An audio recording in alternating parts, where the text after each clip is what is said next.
जैसे कोई कीट नदी के भंवर में पड़ गया हो, कभी नीचे जाता हो कभी ऊपर जाता हो, और उससे अपने आप को मुक्त कराने में असमर्थ पाता हो, उस समय यदि कोई दयालु उस कीट को अपने हाथ से उस भंवर से अलग कर दे तो उसका कल्याण हो सकता है। इसी प्रकार अनादि माया से मोहित ये जीव जन्म मरण के भंवर में पड़ा है। पुनरपि जननम पुनरपि मरणम पुनरपि जननी जठरे शयनम, बार बार जन्म लेना, बार बार मरना, बार बार माता के पेट में निवास करना। तो जन्म मरणा विच्छेद लक्षणा जो संस्थिति है, इसको संसार कहते हैं। कि जन्म मरण के अविच्छेद लगातार चलता रहना। कुछ लोग ये समझते हैं कि मरने के पश्चात संसार छूट जाएगा, लेकिन ऐसा नहीं होता। मरने के पश्चात तत्काल जन्म होता है, और जन्म के पश्चात मनुष्य की मृत्यु फिर होती है। मृत्यु के पहले बुढ़ापा आता है, उसके पहले मनुष्य के शरीर में रोग आते हैं, मानसिक चिंताएँ आती हैं। तो ये जो भंवर है, इस भंवर से मुक्त होने के लिए मनुष्य को सत्संग की आवश्यकता पड़ती है। सत्संग में जो सद्गुरु होते हैं वो अविचार को दूर कर देते हैं, और विचार के द्वारा उसको समझा देते हैं कि तुम बंधन में हो ही नहीं।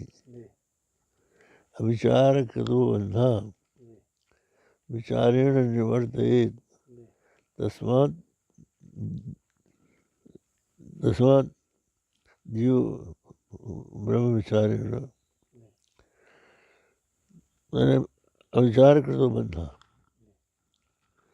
विचारेण निवर्तयेत, तस्मात् जीव परात्मानं सर्वदैव विचारेत। विचार से बंधन हुआ है, विचार से निवृत्त होगा। इसलिए जीव और परात्मा माने परमात्मा ब्रह्म दोनों के स्वरूप पर विचार करना चाहिए। जहाँ विचार करने चलते हैं तो ये बातें हैं कि जिसको हम मैं कह रहे थे, वो मैं वास्तव में हमारा स्वरूप नहीं है। मैं का भी जो साक्षी है, जो शरीर इंद्रिय मन बुद्धि की उपाधि से मुक्त है, वह हमारा स्वरूप है। और जब हम परमात्मा के स्वरूप पर विचार करते हैं तो परमात्मा की जो सर्वज्ञता है, सर्वशक्तिमत्ता है, वो माया उपाधि से है। वास्तव में परमात्मा नित्य शुद्ध मुक्त स्वरूप है और वो हमसे अभिन्न है। इस प्रकार का जो विचार है, इसको यदि मनुष्य दृढ़ कर ले तो जन्म मरण से उसकी मुक्ति तत्काल हो सकती है। इसलिए आवश्यक है कि मनुष्य कुछ समय विचार के लिए निकाले। हमारे उपनिषदों में कहा गया है, यो वै गार्गी एतदक्षरम अविदित्वा अस्मान् लोकात् प्रैति सकृपणः। ये गार्गी, जो इस परमात्मा को बिना जाने इस संसार से मर जाता है, वो कृपण है। कृपण कहते हैं कंजूस को, जिसको लोग में हम समझते हैं जो आत्मनो वित्तक क्षतिम न क्षमते सकृपणः, जो थोड़ी सी भी धन की क्षति सहन न कर सके वो कृपण। तो परमात्मा को बिना जाने मानने वाले का कृपणता क्या? वो कृपणता ये है कि हमने संसार के सब कामों के लिए उदारता से समय दिया, लेकिन कभी परमात्मा के चिंतन में अपना समय नहीं दिया। इसमें हमने कृपणता की। तूने हीरा सुजन्म गवायो भजन बिन बाबरे, कभी न आया सत्संगति में, कभी न हरिगुण गायो, बच बच मरो बैठ की नाई, भोर भयो भिस खायो, तूने हीरा सुजन्म गवायो। तो अपने इस जीवन को, इस जीवन के प्रत्येक क्षण को यदि हम कुछ समय निकाल कर विचार में लगा दें, परमात्मा के संबंध में विचार करें, सत्संग करें, तो हम भावबंधन से मुक्त हो सकते हैं। तो यही कृपणता का अंत है। भगवद गीता में इस बात को अर्जुन ने स्वीकार किया।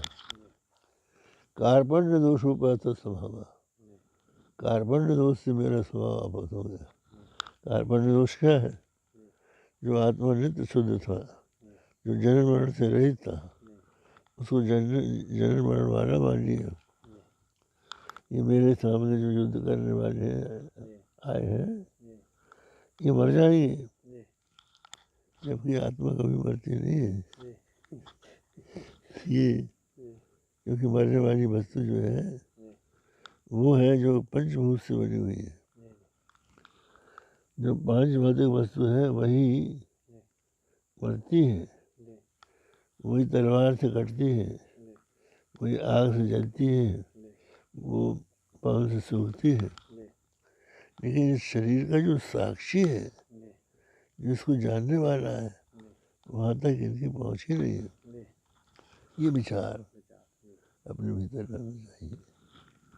तो विचार शिला का मतलब यही है कि शिला जैसे निश्चल होती है, चांचल्य को छोड़कर अपने स्वरूप में दृढ़ हो जाती है, उसी तरह से मनुष्य को परमात्मा के स्वरूप का चिंतन करने में अपने आप को दृढ़ कर लेना चाहिए। ठीक है।